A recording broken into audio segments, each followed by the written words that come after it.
Good morning, guys! So, another day, another life, another gala na naman tayo for today, guys. And June 22 today, 8:50 ng umaga. Para kanino tayo bumabangon? Siyempre, para sa breakfast buffet.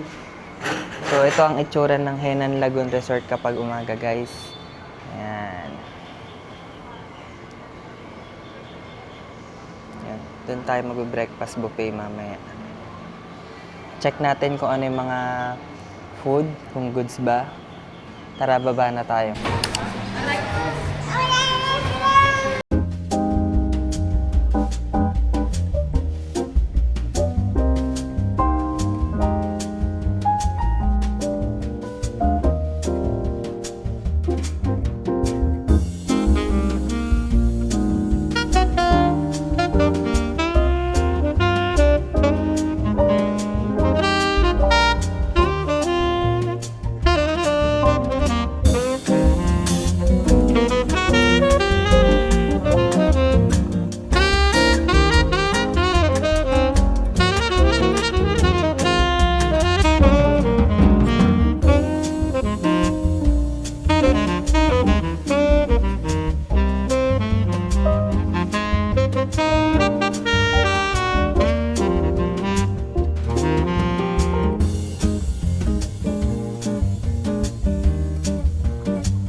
Ito yung food namin, guys. Ito yung ginawa ko.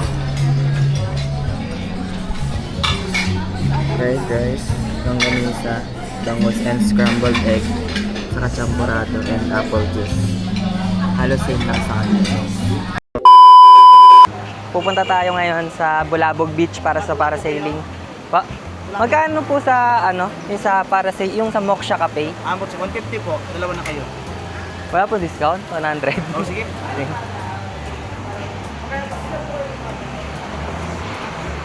100 pa masahe. Dito na kami sa Bulabog Beach. Ayan. Wala. Daming nagpaparasailing pala. Nandito lahat ng mga activities tuwing ano pa na June to September. Kahit magbiglang lipat, di mo talaga yan may schedule. May schedule. Depende sa panahon din. Oo, nakikita kasi nila sa radar yan. Halimbawa, Ito yung bababaan nyo, Moksha Cafe. And dito yung mga tent sa Biyahe Philippines sa Kasaklok. Mag-aas tayo, guys, kung paano yung sa voucher, yung parang sa claiming.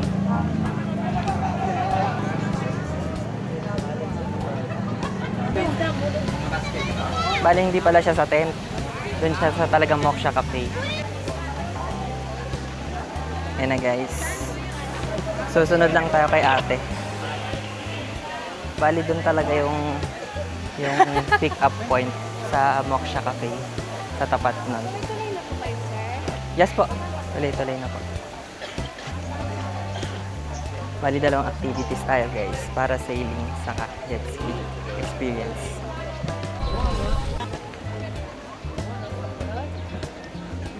Let's go! So, ang ating first activity for today is parasailing.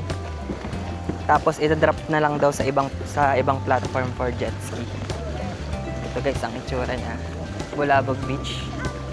Grabe ang tubig. Crystal clear ba?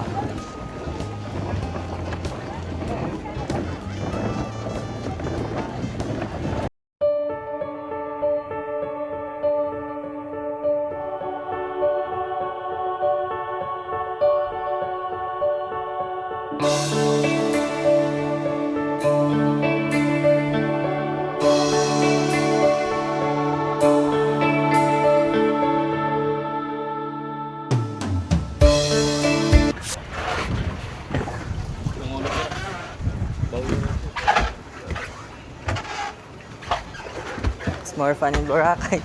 Medyo nakakahilo lang pala. Hindi advisable kapag may hangover or ano. Kaya dito naalala ko yung unang parasailing kasama ko yung tatay ko. Hilo ako dun eh. Kita, bibigay yung ticket sa kanila.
Grabe, kitang-kita yung noo ko.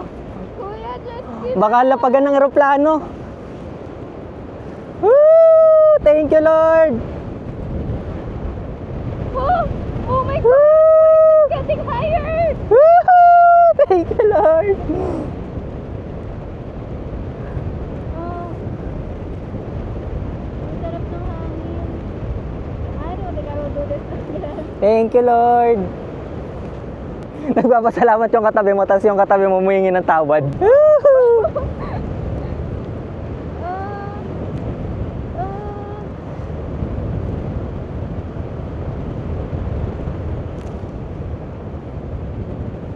Nasa dagat ng Kawalan. A few moments later. Back to the platform, tapos na parasailing. Ano nangyari? Nasuka. Ito, tawa-tawa eh, pero pag nabandahan to eh. Buti na lang ginanong ko dito, tas dito ulit tayo sa platform for the second activity naman. A few moments later. Hi guys! So, magta-try na kami mag-jet ski. Say hi to the vlog. Woo! Oh, kaya mo yan. Oh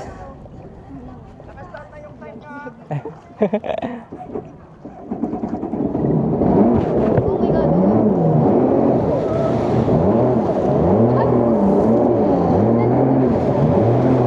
Doon, sa pula.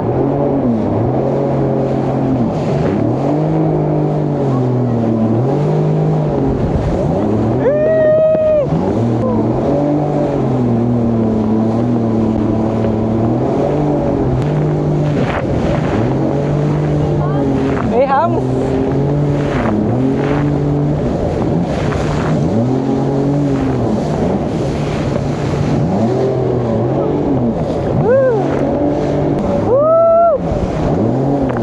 Yun lang yung mga susundan yung mga red flag. Ayun o.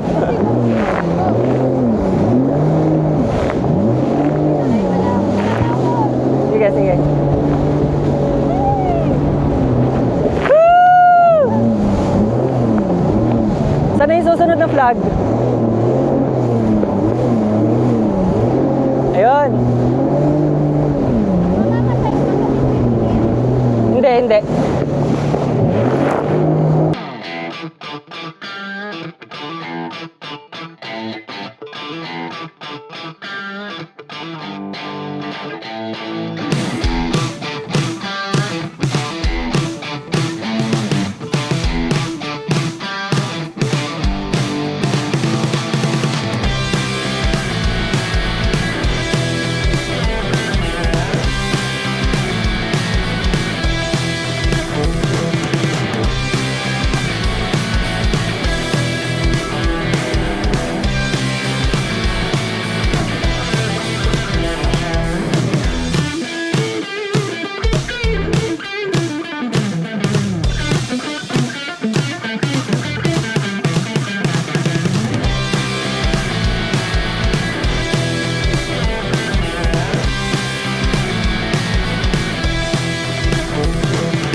Hello! Bali, kakababa lang namin. How was your experience sa jet ski saka parasailing? Parasailing, I don't think I'll do it again. Anong mas gusto mo sa dalawa? Jet ski o parasailing? Ako jet ski. Kasi para akong yung para nagmomotor lang pero sa tubig. Isang basta satisfying talaga. Pwede na yung 15 minutes. Parang, I mean, parang 1 minute is parang nasuka na naman. Tapos yun yan, nakakahilo talaga pag nasa taas. Kasi nga, yung lalo na ngayon, yung hangin malakas. Parang kitangayin ka, tapos yun, nakakahilo siya. Sakay tayo ng Lagoon. Yan ang Lagoon po. 100 po. Kanina po kasi 100 yung yung dun sa nasakyan namin sa hotel. Okay na pa. Ayun, 100.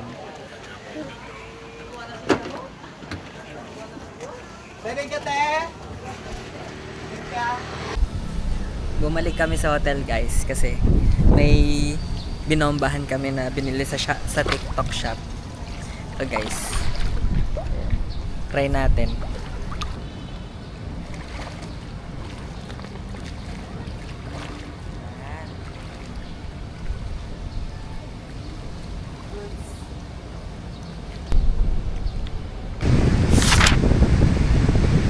Nandito na tayo sa beachfront, guys.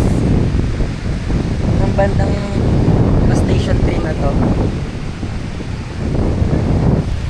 Wala masyadong nagsiswimming kasi sobrang maalon. Pwede naman mag-swimming pero sa ano lang, bungad-bungad. Tingnan mo yung puno. Parang yung buhok ko. Pasay yung ano. Pasay din yung hawi eh.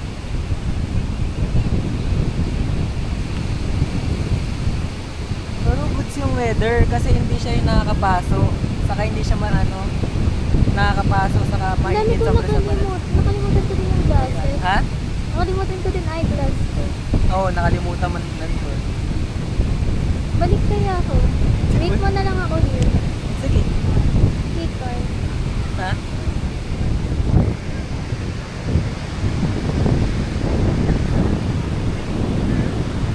Ayun, kaya may mga bamboo sticks dyan na ganyan.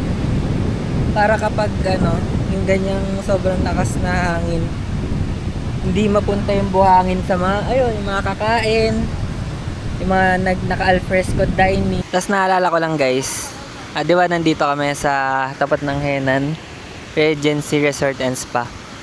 Tapos ayun, pwede pala dito yung kahit ibang Henan na, kunyari nasa Henan Park Resort ka or Henan Lagoon, pwede sa beachfront ng ng nitong basta Henan, pwede ka makigamit na upuan. Kumbaga, makikita naman nila dahil dito, same lang ng lahat ng yung mga Henan. Ito yung isang towel nila. Ibig sabihin para makapangyarihan talaga tong towel na to. Pwede kang tumambay sa iba't ibang Henan na may beachfront sa mga upuan nila. So, ang ganda pa guys. Ayun o. Yung pwesto. Maluwag lang. So, wala masyadong tao sa part na to. Ang dami kasing tao doon sa bandang station to, sa may Dimol. Doon sa Crystal Sands. Daming tao. Samahan nyo ako. Pinabili ako ng aking girlfriend ng foods. Tapos doon namin kakainin. Ite-take out ko na lang. Siguro baka McDo lang. Goods na yan. Nandito ako sa bandang Henan na to. Ayun, Henan Regency Resort and Spa. Ganda dito guys. Hindi lang swim pa kasi maalon. Pwede naman mag-swim pero maano lang. Hahampasin ka talaga ng dambuhalang alon. Check natin kung anong foods. Pumasok tayo ng Eskinita pagkatapos ng yung Coast na hotel. Ayun. Ayun, Eskinita.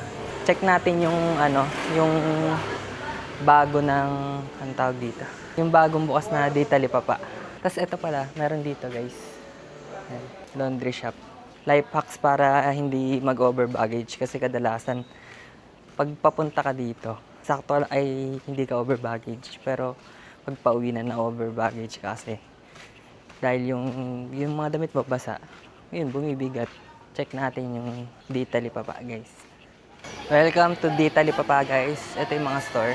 May potato corner, this area gelato. Meron din ditong Andox guys.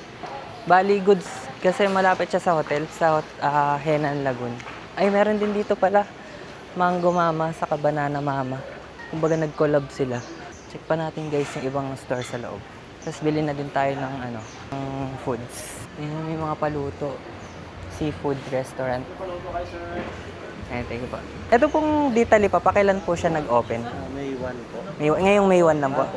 Thank you po. Guys, meron ding mga, yun, puro mga seafood paluto. Mga fresh seafoods. Tapos dito sa likod, merong yung mga pa talaga. Talipapa, diba? Tapos mga bilihan din ng mga damit. Ayan, dito sa likod. Meron mga paluto ng seafood dito guys. Pansit Malabon. May inasal din. 100 pesos only. Good. Pero baka dito na sa Antox. Loki Topaps. Saka isang ano na lang po. Dokita Burger. Opo, ma'am. Dokita Burger. Bali, isang pop sa kanila. Dokita Burger. Burger regular or spicy pa? Regular po. 99. Ayun. Pares pala 99.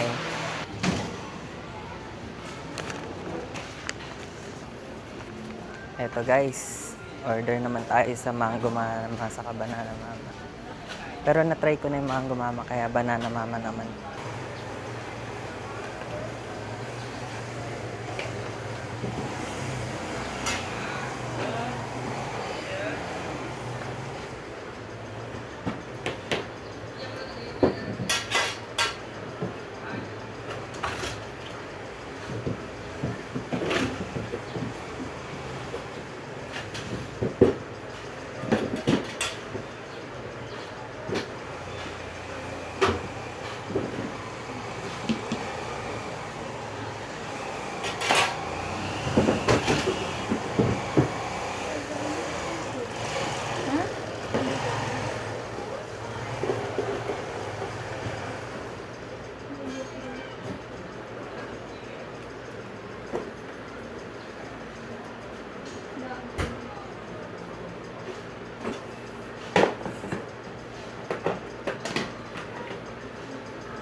Nitong year lang po ba yung Banana Mama? Yes po. No March lang po kami. No March lang po.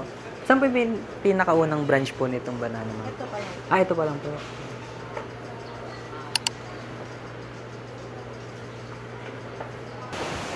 Ah. Food delivery.